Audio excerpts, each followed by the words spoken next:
தமிழகத்தை சேர்ந்த இளைஞர் ஜப்பான் நாட்டு இளம்பெண்ணை காதலித்து தமிழ் முறைப்படி திருமணம் செய்து கொண்ட சம்பவம் ஆச்சரியத்தை ஏற்படுத்தியுள்ளது.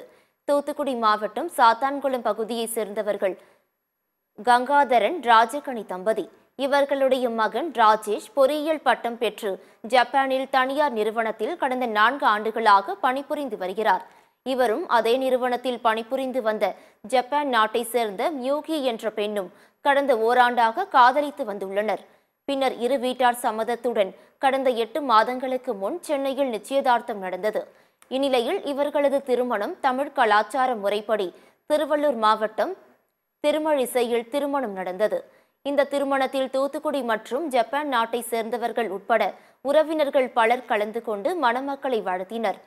ஜப்பான் நாட்டை சேர்ந்தவர்கள் தமிழ் கலாச்சாரப்படி வேட்டி சேலை அணிந்து திருமணத்தில் கலந்து கொண்ட சம்பவம் அப்பகுதியில் ஆச்சரியத்தில் ஆழ்த்தியது.